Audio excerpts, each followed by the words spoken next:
Hello guys, welcome back sa ating channel, North and South Commuters Railway Project. Dito po tayo mismo sa may going to Makati na po tayo at dito po sa may Skyway. Pakita ko lang po sa inyo ito pong Pedro Hill Residence na ating pinuntahan. At ito yung pabahay ng gobyerno dito po sa may Manila. At ang kagandahan niya dito sa pabahay na to, meron din siyang swimming pool at may mga palaruan na rin dito sa may pinakaloob. Yan, inikot lang po natin yung ating drone kasi ang ating update naman po dito going to Makati na po tayo. Etong North and South Commuters Railway kahapon po na-upload po natin ay dyan banda po sa may Laon-Laan, yan, Fajardo Street, yan, dito naman po sa area na po ito, going to south na po tayo mga kababayan. At etong North and South Commuters Railway ay mula dito sa may Pampanga hanggang Calamba, Laguna ang ating update. Pero dito po sa may going to Makati and Manila ay eto na po ang ating pinaka-latest update. Ang kaganda dito sa pabahay ng gobyerno dito sa Manila ay napakamura lang po ito. Etong 2,000 monthly po ninyo ay pag naipon yan, pag umalis ka ay automatic na makukuha mo rin. Yan, eto dito po na po tayo sa area na to, dire-diretso going to south na po yan. Papunta na po yan ng Alabang, Las Piñas. Yan, eto po, going po muna tayo ng Makati. Etong dire-diretso na po to, ito na po yung kanilang ginagawa po dito. Sa bandang unahan, mayroon na silang sinisimulan ditong paghuhukay po ng paglalatag ng mga poste. At ayan, may mga heavy equipment na rin dyan. Dito sinisimulan na po nilang gawin itong North and South Commuters Railway po dito. Ayan, ating ipapakita sa inyo. Ito po yung Skyway. Dire-diretso going south po yan. And makikita nyo may mga heavy equipment na ating nakikita. Ayan o, may mga bakuna. Sinisimulan na nilang linisin itong area na to, banda dito. Yan, ayan, nakikita po ninyo. Ayan, mga matataas na building yan. Yan, Makati na po yan. At left side ay Pasay naman po papunta. Ay right side, Pasay, Mall of Asia. Ayan. Ayan o, dire-diretso pa tayo. Medyo malayo-layo lang po yung ating kuha na. At bandang dulo, bawal na po kasi sakop na po ito ng bawal na po magpalipad dun sa bandang unahan pa. Ayan, restricted na po yan. Ayan o, nakikita po ninyo, meron na pong mga poste na mga nailatag dyan sa area na to. Yan o, banda doon sa may mataas ng mga building. Yan, Pamakati na po yan. Area ay dyan makikita ninyo na nasisimulan na po nilang paglalatag ng mga poste at nililinis na po yung pinaka-area. Yan, tinatanggal yung mga bakal, yung mga release. Yan, inikot po natin, pakita po natin yung kabuang view. Makikita nyo po yung mga nagtataasan ng mga building dito sa area na to. Ayan. Yan o. Zoom pa natin. Hindi na po natin makalapit yung ating drone doon, pero nakikita na po natin meron na pong mga poste. Ang kanilang ginagawa dito, dire-diretso na po yan.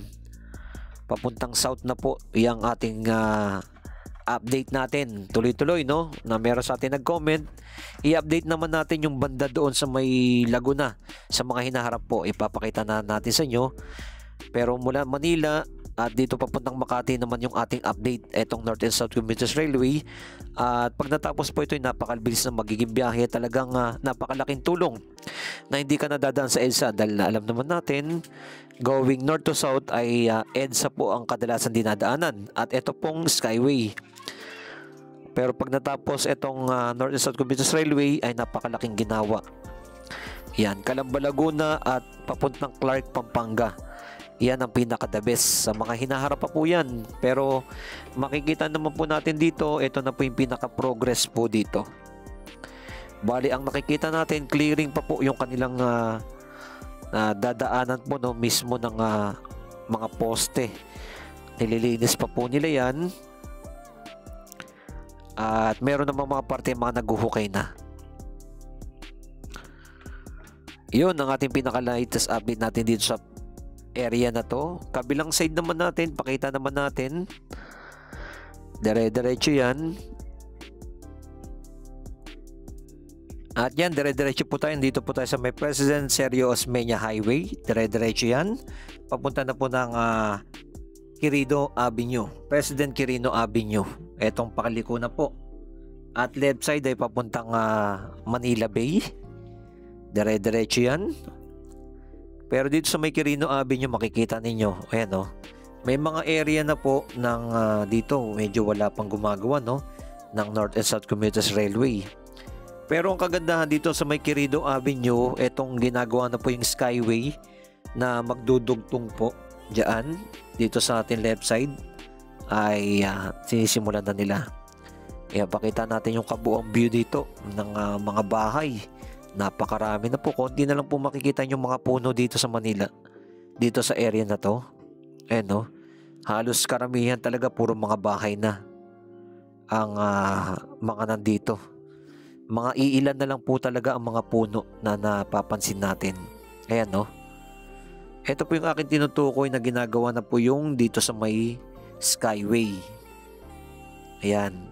Dito na po yan sa may Quirino Avenue na po tayo. Ayan.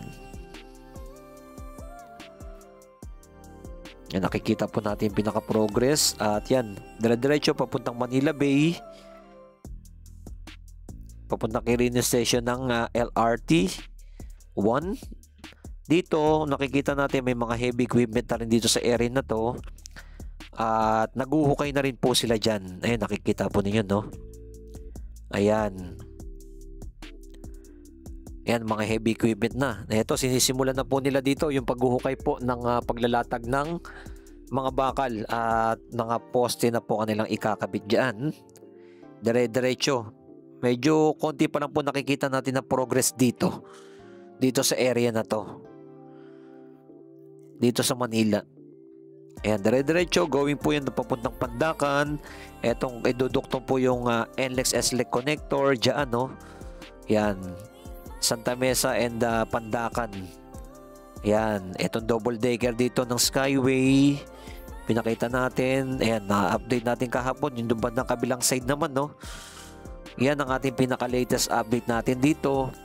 Na sana ito'y magtuloy-tuloy na ang North and South Commuters Railway. At yan ang ating pinaka-latest update natin dito. Medyo nakita natin ay konti pa lang po mga gumagawa dito sa area na to. Itong going to south no, and papuntang Makati. Yan, salamat sa mga nag-like, nag-share, nag-follow kay Skywalk TV. Siyempre tuloy-tuloy ang ating pag-update ng North and South Commuters Railway na ating inaabangan. Dahil ito elevated na at magiging safe. Yan. Doon naman makikita nyo yung ating drone na yun, no? Yung pinakatulay na papuntang Intramuros naman po doon sa area na yon. Yung bridge ng